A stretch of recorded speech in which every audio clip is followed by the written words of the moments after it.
अस्सलाम वालेकुम students, how are you all? I hope you are fine. Okay, हमने last video में fundamental forces को डिस्कस कर रहे थे.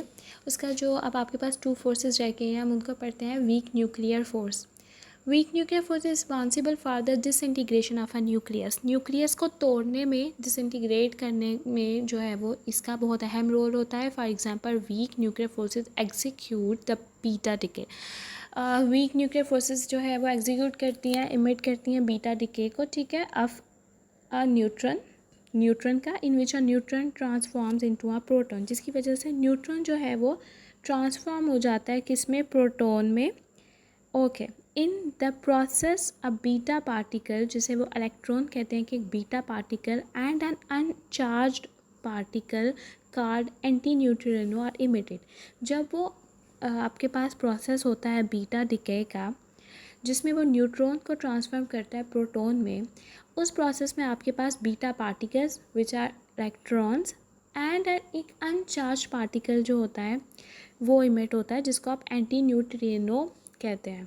इन other words we can say that due to weak nuclear forces, और हम लोग जो है वो ये भी कह सकते हैं कि जो आपके पास वीक न्यूक्लियर फोर्सेस हैं, radio active decay of atoms अगर, तो वो बेसिकली उनकी वजह से रेडियो एक्टिव डिके होता है.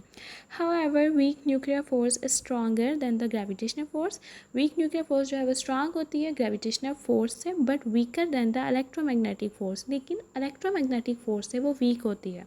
It is a short range, ये भी शॉर्ट रेंज फोर्स है, और इसकी जो ऑर्डर है वो गिवन है 10 एक्सपोनेंट -17 मीटर. ठीक है, these are very important information and you have to remember it and learn it. Okay, next है unification of weak nuclear and electromagnetic forces. अब यहाँ पे एक इम्पॉर्टेंट चीज़ है कि उसने यूनिफाई कर दिया दो फोर्सेस को. कौन कौन सी? वीक न्यूक्लियर और एक इलेक्ट्रोमैग्नेटिक फोर्सेस को. अब Pakistani scientist doctor Abdul Salam along with the Sheldon Glashow and Steven Weinberg were awarded in 1979 Nobel prize in physics for their contribution to the unification of the weak nuclear forces and electromagnetic forces as electroweak force. Okay, Pakistani scientist और साथ दो scientist थे. ठीक है, उन्होंने जो है वो मिलके कंट्रीब्यूट किया अपनी नॉलेज को, और उसमें उन्होंने ये चीज़ बता दी.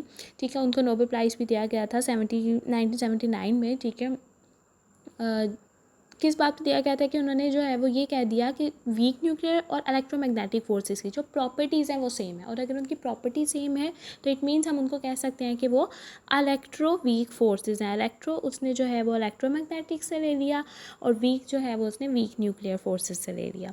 Aldous this two forces appear to be different, हमें जो है वो ये फोर्सेस डिफरेंट लगती हैं in everyday phenomena, but the theory models them as different aspects of the same force effect observe for the interacting. यानी उसने उसको जस्ट ये कहा कि अगर उनकी जो है वो प्रॉपर्टी सेम डिफरेंट है तो उनकी प्रॉपर्टी सेम भी है. ठीक है, तो ये था आपका टॉपिक.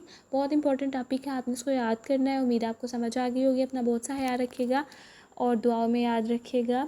अल्लाह आपका हामी और नासिर हो. खुदा हाफिज़.